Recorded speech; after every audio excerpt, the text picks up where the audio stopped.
Hard Mountain Dew. Few people have actually tasted this forbidden fruit, the nectar of the gods. It's not even available in every state yet, and who knows if Europe is even real. The public clamors for the Hard Mountain Dew. They demand to know when their insatiable thirst will be quenched. When will this precious juice flow to the masses? Well, I got my grubby little paws on some, so today I answer the crucial question on everybody's mind. Can you use Hard Mountain Dew to develop black and white film? And the answer is yes, obviously. Anything is possible with me. But am I really gonna use this rare delicacy to develop film while there are thirsty people in Wisconsin? Of course I am! Now hold on there. Some of you might be saying to yourselves, holy crap, this thing can develop film? Should we not be drinking 6 of these before noon on a Wednesday? Well, I did for this video and I'm fine. In reality, there are tons of alternative methods of developing black and white film that involve all sorts of common household beverages like coffee, beer, wine, and even some not so common liquids like, blood. That's fucking metal. So while I'm sure Hard Mountain Dew is full of all sorts of charming chemicals, rest assured, developing film is actually not that shocking of a party trick. Let's get started on this epic journey. In honor of the birthday of the legendary black and white film Kodak Tri-X 400, I decided that it's only proper if I do something brutally unholy to it. It's time for another dark room cooking session with your boy. Into a big ass pot, we're gonna add 500 milliliters of Hard Mountain Dew. You're gonna wanna simmer that Hard Mountain Dew until it hits 90 degrees Fahrenheit. Then combine that with 1 tablespoon of vitamin C powder and 3.5 tablespoons of washing soda. And would you look at that, your developer is ready to go. You will still need a traditional fixer. Fixer? Hardly know her. For that, I'm just using one of these Ilford Simplicity fixer packs, which looks a lot like those little individual applesauce pouches. Dude, the Ilford fixer comes with this massive instruction manual, all of which just basically says don't drink it.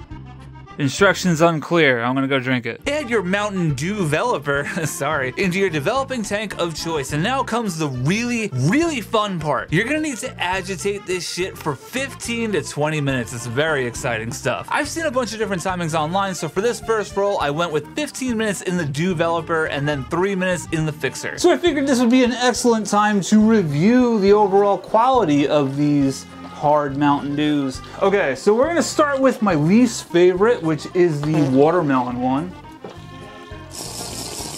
Ooh, that's weird through a straw. It's kind of almost like a liquid Sour Patch watermelon. It's very like artificially sweet, you know? It tastes like a diet soda. They all do, none of them have real sugar, so they all kind of taste a little chemically, a little artificial. So the green one is very unique because while I don't think it tastes good, it's literally Mountain Dew. It's literally Diet Mountain Dew. I don't like Diet Mountain Dew. I don't really drink soda anymore, to be fair, but that's like that tastes like a Diet Mountain Dew. Very gamer, good stuff.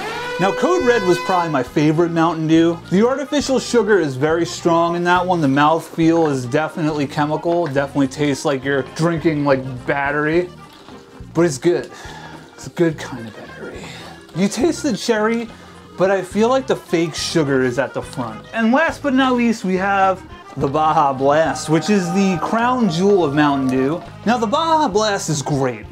Unironically, it's the best one. They should make the whole pack just that. Of the 4 here, Baja is the winner, which is precisely why I didn't use Baja in this developer, because I want to drink those. Sounds like the ocean. Just for some context here, I had time to review all 4 of the Hard Mountain Dews during the agitation process, and I still ended up with 8 whole minutes, just on the toilet, filming myself. Alone. With my thoughts. Alone. See what I do for you guys?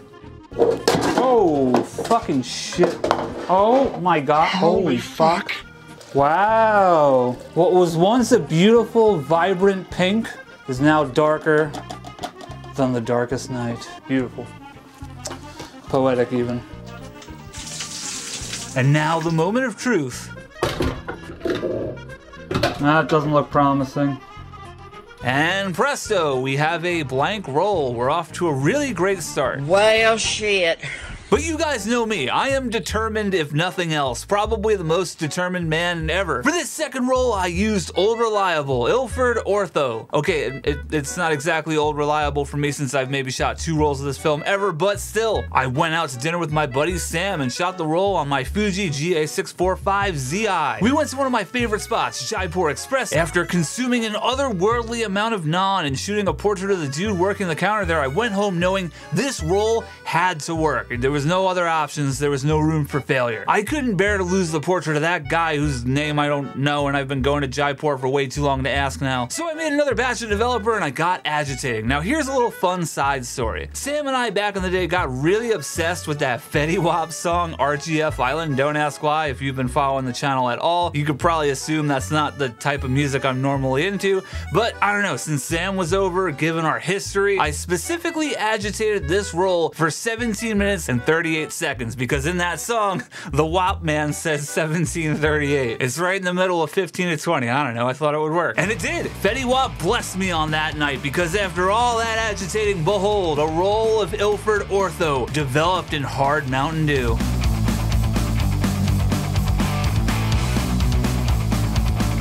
These photos actually came out significantly cleaner than the Gamer Subs and G Fuel rolls from back in the day. Those rolls of film had this disgusting residue on them. This feels like a regular ass roll of film. And the photos aren't particularly dark either, which is great. The photos on those other rolls were really faint.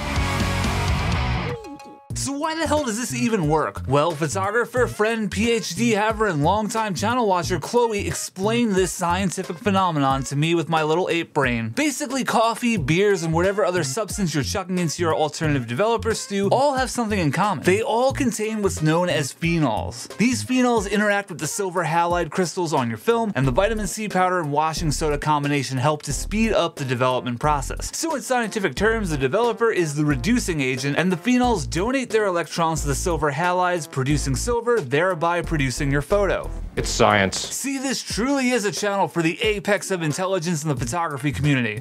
Anyway, back to me drinking alcohol on my toilet on a Wednesday afternoon. Now, any normal person would have called the project complete here, but I couldn't in good faith let Triax's birthday go by without testing out one last roll of film. So I did just that. I shot another roll, I cooked up more Dew-veloper, I agitated for another million years, and yeah, it was another blank roll. How embarrassing for Kodak. Just because it's your birthday, you think I'm gonna hold back? Triax is now officially considered cringe. It can't be developed in Mountain Dew, so fuck that film. Imagine not being able to develop in these wildly specific circumstances. Sad, pathetic. Well, my precious little eggies, you have the recipe. If you try this out and manage to develop Triax and hard Mountain Dew, let me know in the comments what I did wrong, because it's entirely possible. Maybe I needed to change the recipe. I don't know. And if you would possibly believe this, I went into this video without really doing any kind of research or anything like that, and Triax 400 is not one of the ones listed as proven to be reliable and deliver good results, so maybe Triax just doesn't like Mountain Dew. That's gotta be it. Thanks for watching, and hey, let me know what other cursed substances I should use to develop film for the next one. Share this video, and I'll see you soon. Bye. Like and subscribe. Sweet Loot Photography. Dumb man. And along with being full of chemicals, it's also full of gluten. So that might be a problem for some people, but not for me.